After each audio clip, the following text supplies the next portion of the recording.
Thank you for listening to SPN, the Savage Podcasting Network.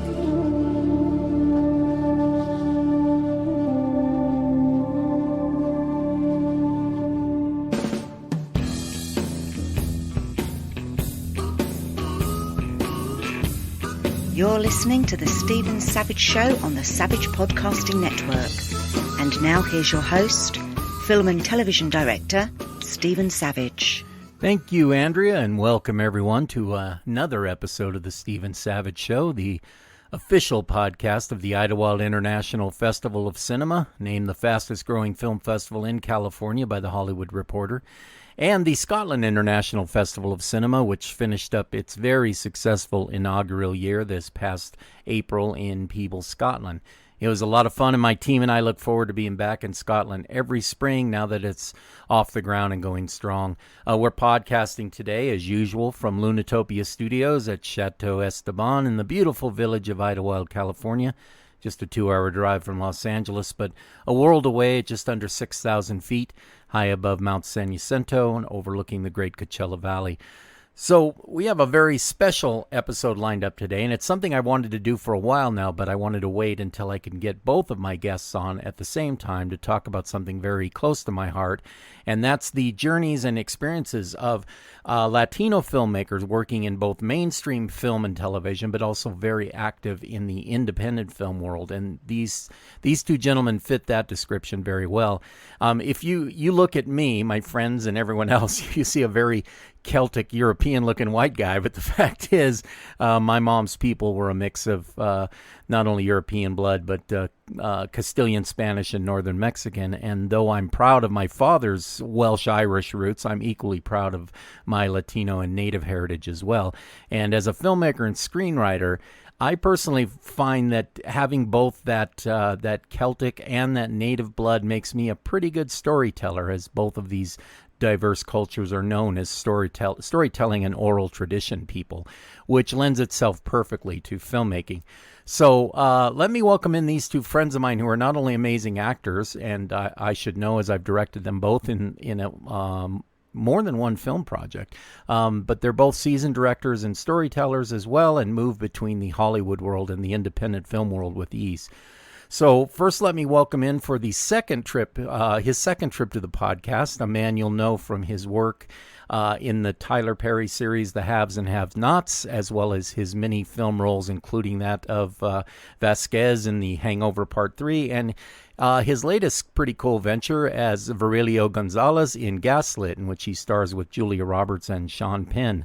Calling in from his home in Los Angeles, actor and director Oscar Torre. Oscar, how are you, buddy? Doing great, Stephen. Thank you for inviting me. Yeah, I've always liked having you on the show.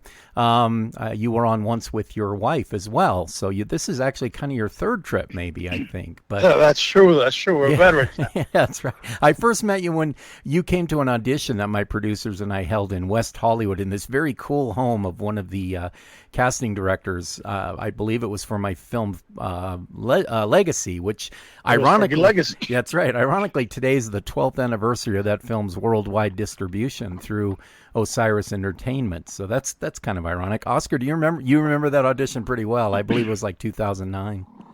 I clearly remember that audition. It was the only time I've ever auditioned right by the swimming pool.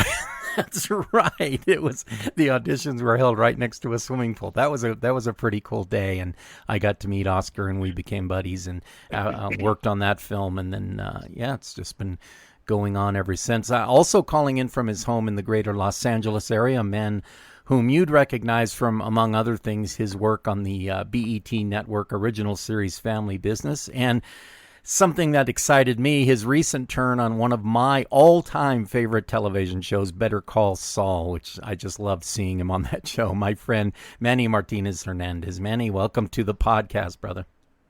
Hey, Stephen, thanks for having me. You're welcome. Manny and I met on one of my weekend acting boot camps here in Idyllwild, I believe, and from that I cast him in my film Vertical, which now has distribution with the Roku channel, and it's moving to Amazon Prime very soon. I think that's how we met. Is that right, Manny? Yeah, I believe so. Yeah, that's right. Yeah.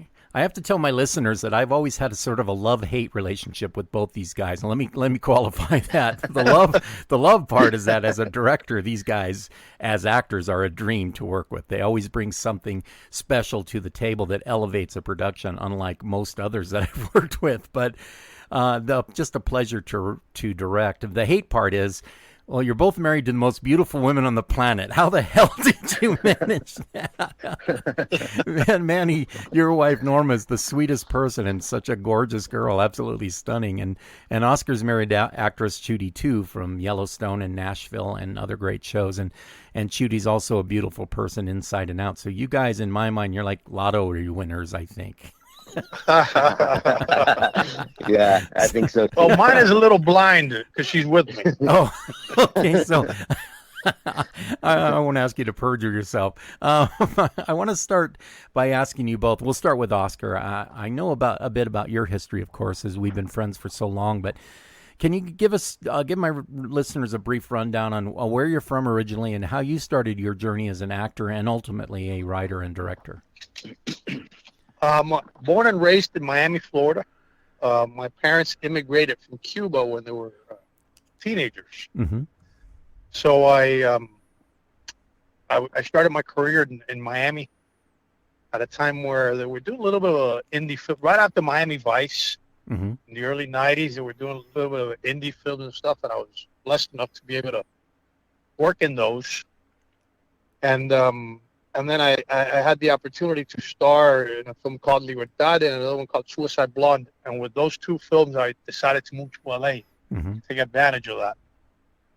So I moved out here 25 years ago Wow. to LA. And then I started directing.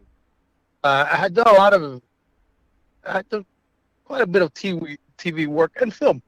And I started directing once I met my wife, Judy, too. She had written a great screenplay, and we were looking for a director. We kept interviewing different directors, and it was a tricky film that in the wrong hands could not work. Mm-hmm. And the more time I spent with it, the more I realized, you know what, I could direct this. And I had already started getting the directing bug, wanting to direct. I see guys like Clint Eastwood, he's now in his 90s, but back then, Mm-hmm. he's already up there in age. And I'm like, he's still directing, and he gets to cast himself in films. And I'm like, this gives me longevity in the business. Mm-hmm. And gives me some control that we don't have. Any actor, doesn't matter if you're Latino, black, white, Right. we don't have any control, Mm-hmm. unless you're Tom Cruise or something Sure. like that. And he still needs to get those 300 million, whatever it takes to make his movies. Mm-hmm. So even then, there's no control. So that's what motivated me to start directing. And then I decided to direct and my wife gave me the opportunity to direct. It was her call to direct her film that she had written and was going to star in. Pretty Rosebud, and that's how I started directing. Right, Pretty Rosebud Came out of necessity, yeah. Yeah, Pretty Rosebud was the first film that I remember seeing that you with you as a director. It's a great film. Thank you. Yeah, it played at the Idyllwild Festival. It did, yeah. Really well. Yeah, I remember going to Hollywood for one of the premieres, and you and Judy had asked me to come up on stage and kind of introduce you guys to the audience, and that was a great thrill for me. But it's just such a good movie. That was in the theatrical release. Yeah, that we got distribution, mm-hmm. and we had a 1 week theatrical release in LA, Mm-hmm. which you often do. That so the movie can get reviewed by the major papers, Right. and magazines and stuff. Right. Yeah. And you were kind enough to drive down here and go up on stage and introduce us, and because the film started its festival run at Idyllwild. Right. Yeah. I think you premiered at Idyllwild. That's right. Yeah, we did. Yeah. Yeah, that was a big thrill. I really appreciated that. And we're going to get into another film of yours, a film you guys, you and your wife both have just finished that was also at the Idyllwild Festival and the Scotland Festival, I believe. And so we'll talk about that in a bit. But first I want to bring Manny. I'd like to get your story as well. But before I do, I read a quote from you once that I'll never forget. You said, if you're not working toward reaching your dreams, you're working to help someone else reach theirs. And every filmmaker will understand that. I know it touched me right away as such a good connection with one's goals, etc. I remember working on my first big budget film called Cosmic Radio, and there was one of the crew members, I think he was a grip or something, came up to me and he says, "Man, I've been watching you. I want to be where you're at, man, what you're doing. I want to be the boss." And I go, "Well, one of the decisions I made was not to come out of film school and start working on other people's movies as grips and electricians. Those are great people working on crews, but I made the decision to starve for a bit and just hold out for my own thing, which is directing and writing." And Manny, that kind of inspired me. So have those words sort of guided your own journey through life as an actor and filmmaker? And tell us where you grew up and how your childhood experiences guided your decision to become a filmmaker. And what were your inspirations starting out? Yeah, sure. I guess that came across to me at a younger age, that idea of watching my family, work their asses off and starting their own business and realizing that no matter how hard you work, you might get a bonus, you could always still get fired. You could always get laid off. You could always, end up with nothing. And even if you start your own business, you could still end up with nothing. Mm-hmm. So what are you really doing, right? For me, I didn't start getting involved in entertainment until way later in my life. Mm-hmm. Actually, in the last 15, 20 years, really. I didn't really know what I wanted to do growing up. I was playing sports. I never went to college. I tried. It wasn't for me. And I was just working and getting lost in the mix. I grew up in Upland, California. Well, I was born in Tijuana, Mexico. Mm-hmm. My family moved me here when I was a kid, around 3 or 4 years old. So I grew up in the States. Right. I would spend my summers in Mexico with my family. Mm-hmm. But I grew up kind of getting lost in the mix of who I was, where I belonged, what I was going to do with myself. Mm-hmm. And so I was just kind of lost. And one of my friends took me to an acting class in 2002, somewhere around there. His name is Rob Silvera. And I walked into a class, and I can honestly say within less than a minute, I knew what I wanted to do with my life, but I didn't know what it meant. I didn't know how. Watching all the actors playing roles or rehearsing or doing all these crazy exercises, I had no idea what they were doing or had never been exposed to something like that. I grew up on team sports, right? But it was never fulfilling enough for me, I guess. And when I went to that class, I found something that I felt that I wanted to do for myself as an independent person. Mm-hmm. And that's where I started, really, not knowing anything about anything, about what I wanted to do in my life. And somehow I ended up in acting class and went from there. It's funny how acting never stopped going. Acting just seems to grab you quick, doesn't it? It's like weird. It's one of those things, and there's not very many that you could not be thinking about filmmaking or acting or especially directing, and then it just grabs you fast. It's funny, huh? Yeah, it grabbed me really fast. I did not know. I mean, I never stopped going back, Right. and it pretty much helped me identify who I was as a man, and like what I wanted to do with my life, to give me direction, to give me purpose. It pretty much, I feel like, it saved my life in a way, because I was that messed up. Right. And the way it can give you purpose, it's amazing. But then how did you? The acting thing was one thing, but how did you really realize that? Hey, I want to get behind the camera as well. I want to make films. I want to tell stories. Aside from just acting in stories. I guess for me, it started with the idea that I always thought the roles that I was getting, the auditions I was getting, the kind of the gardener roles, the cholo roles, the cook in the kitchen, the one that doesn't speak Spanish or doesn't speak English, and all these ideas of there's nothing wrong with these roles that are needed to tell stories, but being limited to those opportunities, I got kind of tired of it, and so I started writing. Not knowing how, didn't take any classes, just kind of picked up scripts and started copying them, and in the format way anyway, and then just started writing, and I just love the whole business of it. Right. I love both sides, and I like telling stories, and I just was really intrigued by being able to tell a story that I wanted to tell with my point of view. And that's kind of where I got started. It's funny what you're talking about, gardener roles and things like that. I think a lot of Asian people from the beginning have felt that same way. And it's once you become a director, and especially a writer-director, you guys will both attest to this. It's just like it opens you up to going, wow, like you said, those characters are important, but I can write those characters, but also have these other more fully fleshed out characters, and stereotypes, we'll get into that in a minute, but it is weird how I think a lot of more the minority filmmakers become writer-directors because they go, I want more than this. And this is not, the people I grew up with aren't just a bunch of gardeners and cooks. There's a lot of crap going on in the world. And so let's get into the reason I had you guys on today in the first place was to talk about this subject of Latino filmmakers, not so much in Hollywood world, but in the independent film world, which we all deal in, and what my film festivals are all about. They're not big glitz fests for multi-trillion-dollar Hollywood movies to show off.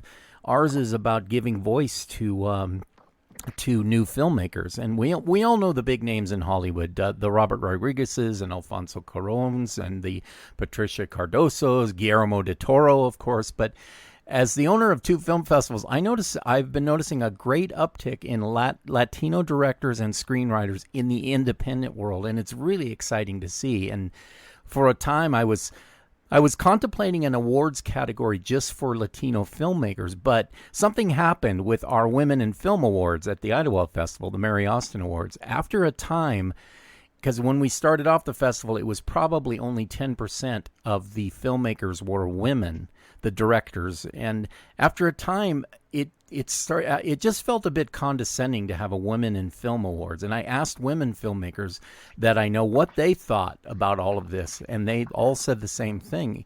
The amount of films coming into our film festivals have shifted to the point where a solid 50% of our submitted films come from female directors. And it seems like the same with Latino film directors. Having a film awards for black film categories or Latino or Asian or even Native American films. There's so many great films coming to us from such a, I hate to use this word, it's so overused, but a diverse background of filmmakers. I'd rather let someone's work speak for itself instead of categorizing everything.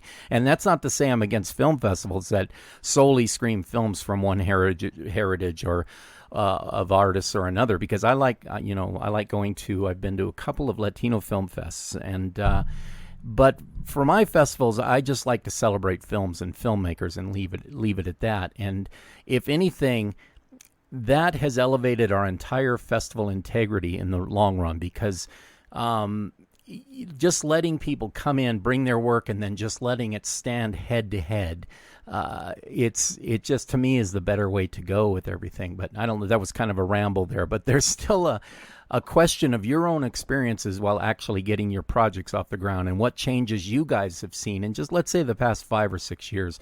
Manny, let's start with you. What changes for the better have you experienced in your career overall, and where do you feel there still needs to be improvement, say in the Hollywood system or even in independent film?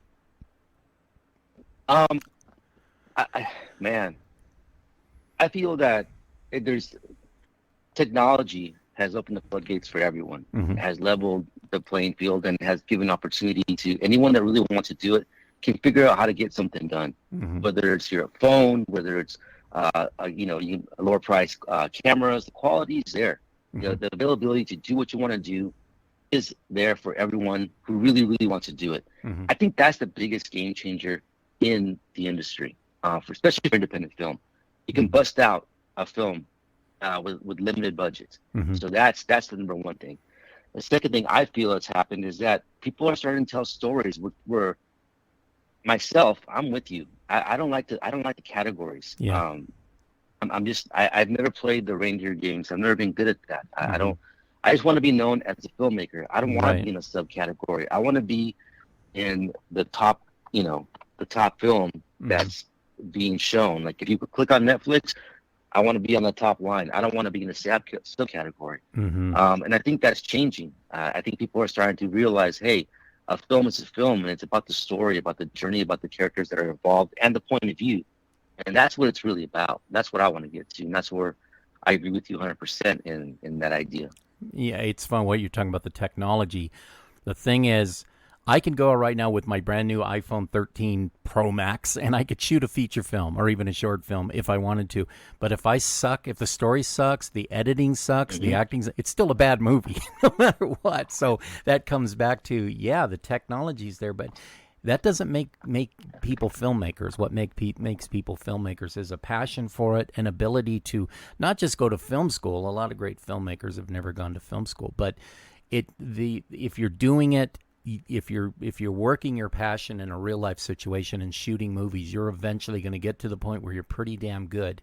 So I remember early on with technology, people saying, "Oh yeah, everybody's going to be able to make a film now, and it's going to suck." And it's going to, well, you can look at a movie and tell if the filmmaker knows what he's doing or not, you know. But Oscar, the same question. What have you noticed in both the plus and minus columns in your career as far as working as I think your career now has gotten to the point, though, buddy, where you're an actor, and anybody that would say, "Oh, you know, Oscar Torre, Latino actor," it's almost like it's cool when you do like an interview and people want to talk about that, but I never look at anybody as, "Oh, Manny or Oscar, they're Latino actors." To me, you guys are actors, but do you find that a lot, that there's still that kind of wanting to pigeonhole you as an actor in some cases?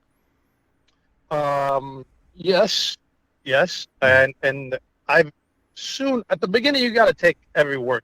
job you can get because you got to pay the bills, you know, and you want to break in and you want to get known and you want casting directors to know you. The thing that I've done is I've tried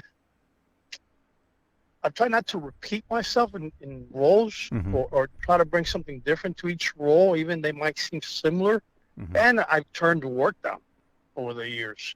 That's interesting. Because it gets to a point. The plus is you get to start being known. The negative is they want to pigeonhole you and say, okay, he's a Latino. They want to put you a label, and I'm an actor. I'm an actor, and I can play any role that's within within my range, and it's not limited to Latinos. And that's one of the things I've tried doing as a filmmaker. Is I don't do to this point, doesn't mean that I won't do at some point if I'm moved, but I haven't done a film that's a Latino movie. I've done movies, I've directed movies, and and if you look at my cast, it's very diverse, the cast, but it's a role that anybody can play it. He could be Latino, he could be white, he could be Asian in the most part, unless it's something very specific to where this person comes from. Right. Because that's the world that I live. I grew up in Miami, where there's a mix of everything. I come to LA, I see a mix of everything. I go to a hospital and the doctor is Latino and the nurse is Filipina and the guy who's running the guy who's checking you in is white, and you get a mix of everything. And so I look at the world and I go, okay, I want it to look how I see the world that I'm in. But I don't necessarily think, it's got to be a Latino story, or that I have to cast a Latino in this role, or white, or black, or I don't think that way. And I think that's always the challenge in Hollywood. And then maybe I'm going off the subject a little bit, but I think it's in part is because we don't have minorities in power. So the person who decides, we've made a lot of progress. But if you think of, like, in this case, we're talking about Latinos. If you think about Latino, there's just a few Latinos only who are starring in major films. They tend to be the sidekick, the best friend, because the people in charge, the ones that are greenlighting the projects, the ones that are still thinking, we need a white actor. That's how they're thinking, and it's until you get people in power who are able to greenlight films and see the world kind of like how I see it, that there's a mixture of everything. And this role, that his name is Bob could be anything. Marie can be anything. She can be white. She can be Indian. She can be black. She can be Latina. It doesn't have, unless it's very specific. And we're still not there yet. I think it's getting better. It's gotten better. But we're not there yet. Often, and I've been blessed enough, and maybe because how I look, that I don't fit a specific. At times I'm like, oh, he's not Latino enough. What they mean is that I don't look Mexican. Their idea of Mexican, because by the way, if you go to Mexico, you see all types of Mexicans. That's right. But it's this stereotype of what people think. Oh, they should look like. Mm-hmm. And I've been at times that I've gone in for a role and been cast, and then my character's name is Johnny, for example. I get cast, and then when I start working, I get a rewrite, and the character's name now is Hector. They changed the name right because they cast me. Or somebody in power goes, no, this guy's Latino. The sad part about all of that, I know exactly where you're going. The sad part is that a lot of times it's people who they think. Hollywood is like this. I like to call it the woke supremacists. It's always white people who think that what they're doing is for the better good. You know, I'm going to be more politically correct if I take this Latino actor and I give him the name of Hector. They really think that that's the way to go. I don't get it. I remember we were in my film we mentioned earlier that I did. I had two very prominent Native American actors, and we were invited to screen at Sundance through the Native American Film Studies program at the Institute, at the Sundance Institute. And the letter I got from the people in the Institute was very cool. They said, oh, we like the fact that you took Native actors and you put them in traditional roles. In other words, they were saying they didn't have war paint on, and this wasn't a Western. One of them played a sheriff. The other one was a DJ. And I went, why is that so unique? Why what I just did is so fabulous? It's like, I just cast them in a role.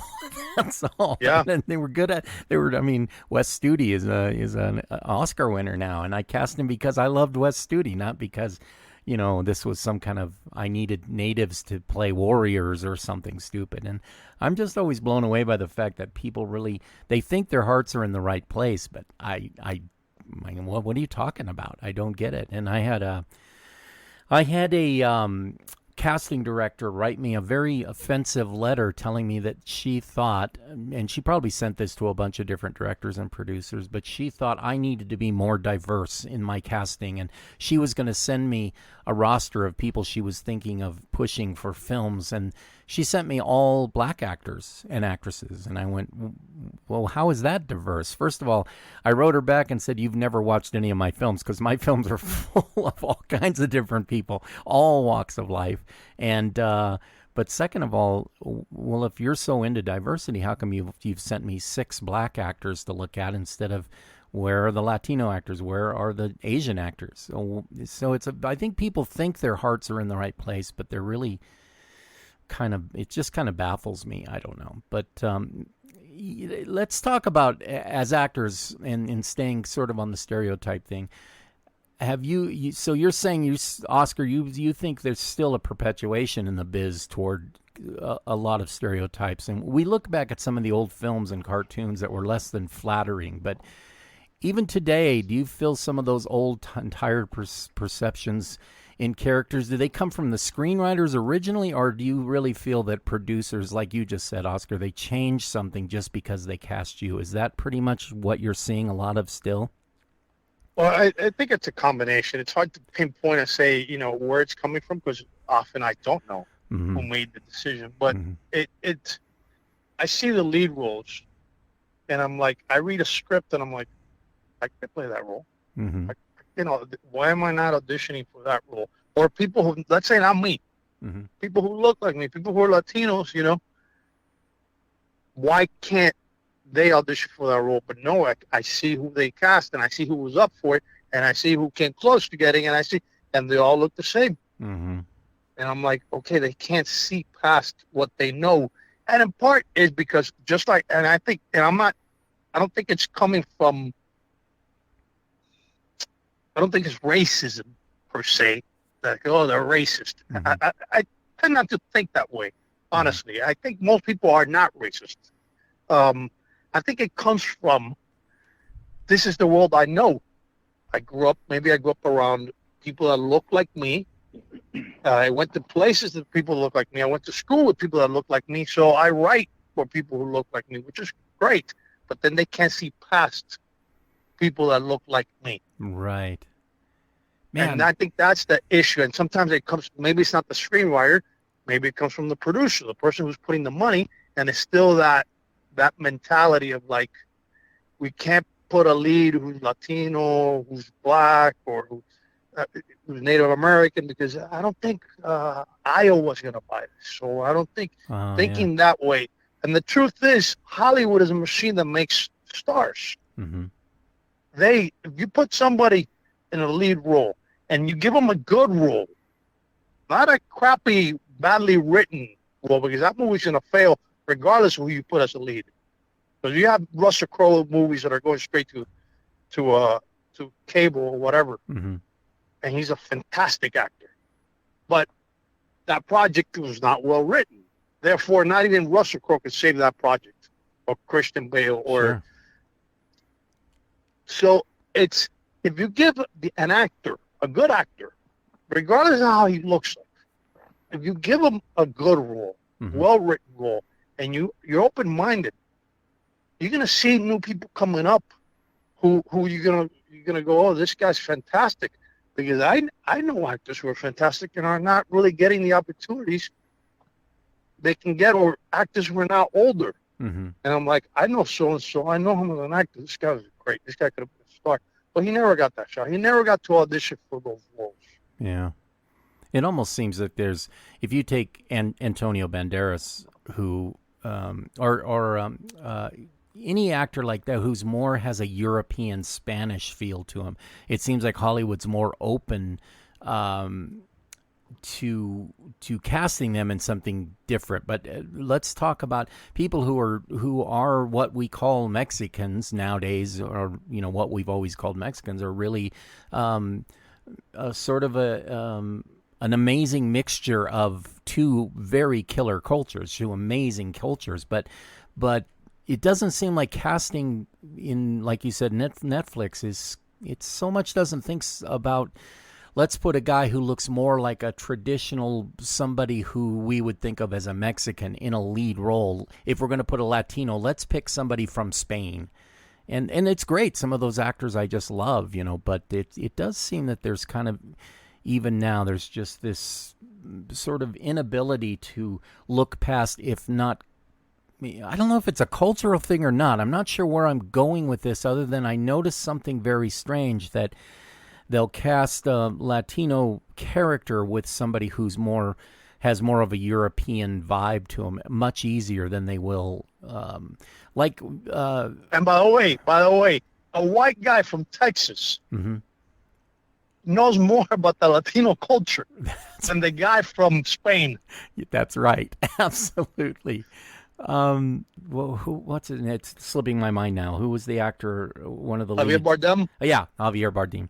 He was so great in No Country for Old Men, but he's a fantastic actor. That's doesn't matter. That's my point. Is if you can think past, doesn't matter if he's a great actor and he sells you the role. Doesn't matter where he's from. Yeah. It's funny. It just seems to me that it's getting more, the argument's getting more diluted, I think. And I don't know how to explain that other than to say, while people are trying to make things better and end stereotyping in Hollywood, it's just, they're not sure how to go about it. So it seems like they just convolute it even more. But anyway, we can move on from that. I want to talk to Manny about something that's, Manny, you and I have always talked about the educational part of filmmaking, and you've always been open to being very, making yourself available to teach other people about filmmaking, especially younger people. How big of a give back do you find in your life that's necessary for you to be happy to make sure that people around you are learning about film and taking your vast experience and put it into practical work? I feel like more than anything, it comes to when people talk about representation mm-hmm. and representation matters and all these things. A lot of that really has to do with education and the idea that if you can see a job I grew up watching television and films like everyone else, but I never saw myself in them. Mm-hmm. I was never. I grew up as a blue collar family. Mm-hmm. What you work for, you get, right. But there's always this measure of materialism with it. So if you work 8 hours a day, you get this much money. If you work 20 years, you get this compensation. Blah. Like there's always this thing, time and trade off, right? But the arts were never really presented to me as an opportunity to live as a career, Mm-hmm. per se. And I think that giving back is like showing people something that you're doing that is really not on paper as a career. Like when you take those tests in schools of what are you going to be when you grow up, the careers that we've chosen really aren't on those forms. Right. Whether it's behind the scenes, whether it's gripper, camera people, electricians, those are all like fantastic jobs and careers, but they're not really presented to our communities. So I think it's bringing people into the environment and showing them what is possible, and then allowing them to see the different positions that are available, and then they can kind of gather their own way that way. You know, no one taught me anything about film and television. I kind of had to learn myself, and I've just kind of been tagging along, and just being able to show people what I do it's hard to explain. And really, like I don't. Because you're just kind of doing your thing, and if they want to do it, they'll do it too. But being able to see a successful person doing something that you didn't ever think that you were able to do or even qualify for, and you're right, you don't have to go to a film school. Mm-hmm. It's great if you can; it's an advantage for sure. But the possibility to learn on YouTube, there's classes everywhere. There's things you can do, workshops. There's people you can mentor with. There's so many opportunities that are available. You just have to be able to know they're there.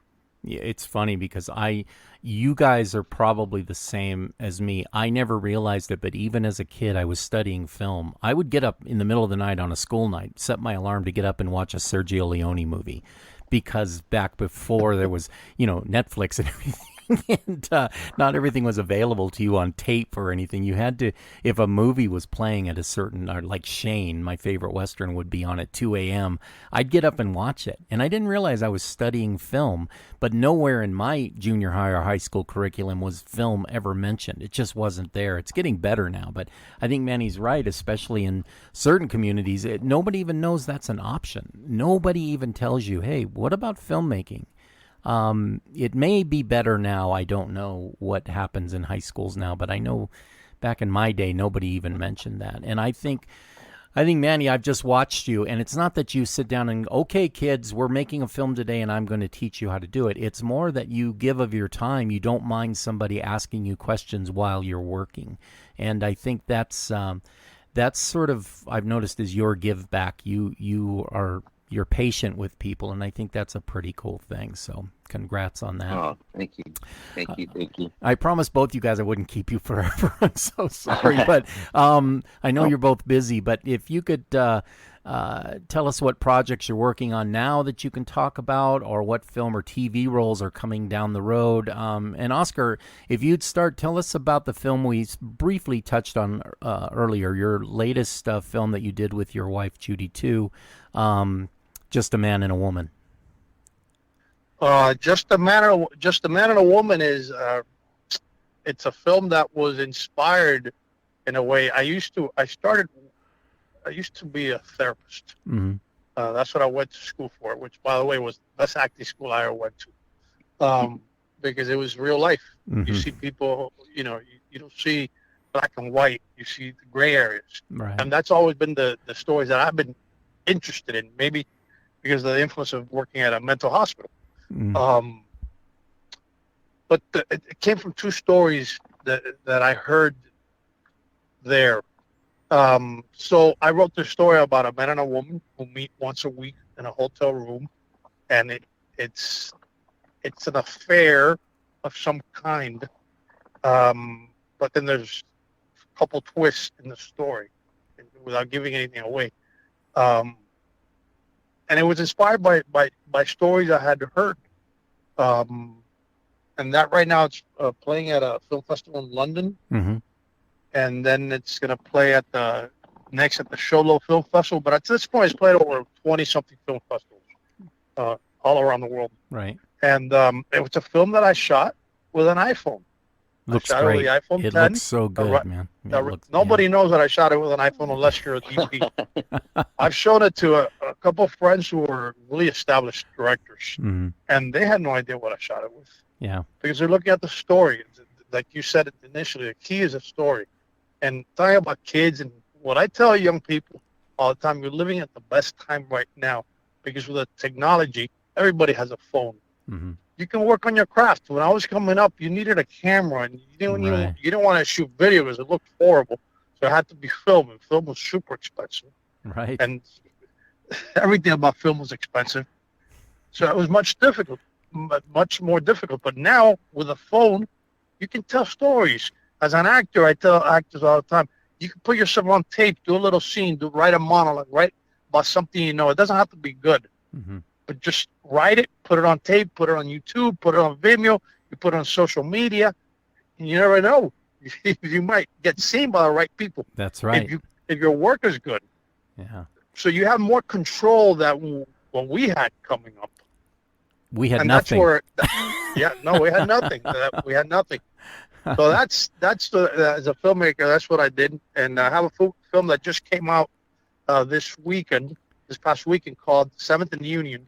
It's an Amazon original film, and I play one of the leads with Omar Chaparro, Edie Ganem, Greg Daniel, Felipe Esparza, great cast.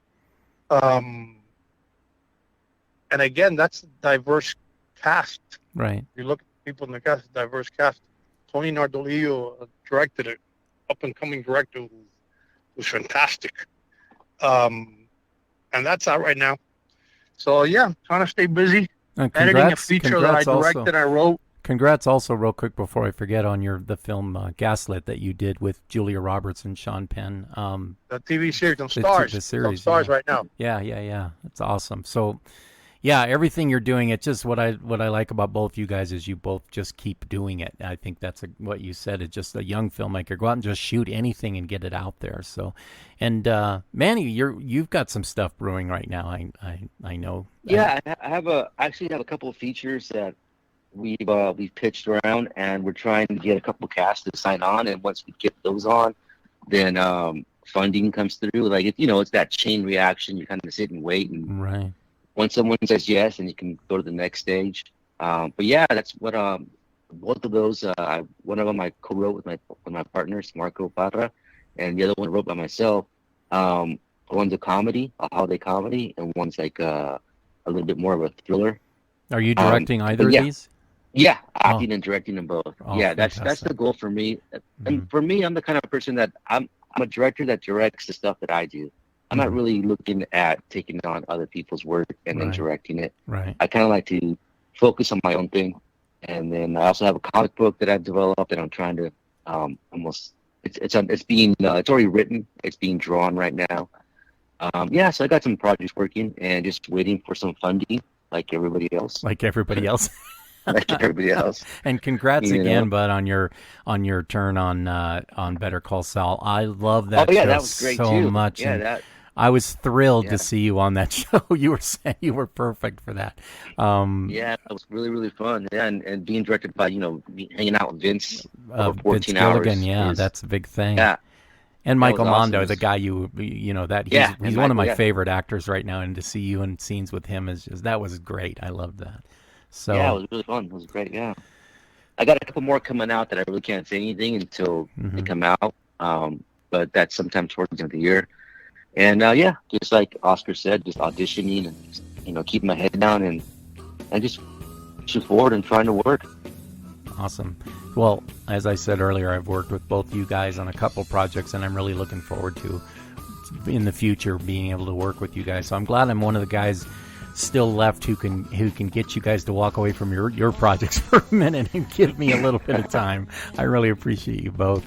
Okay, that's going to wrap it up for this episode of the Steven Savage Show on the Savage Podcasting Network. And I want to thank everyone for the word of mouth that you put out there, which has had this podcast growing week by week in listeners from around the world. We really appreciate you. So All right, for Oscar Torre and Manny Martinez Hernandez, I want to say thank you for listening, and we will see you next time. And thanks, guys.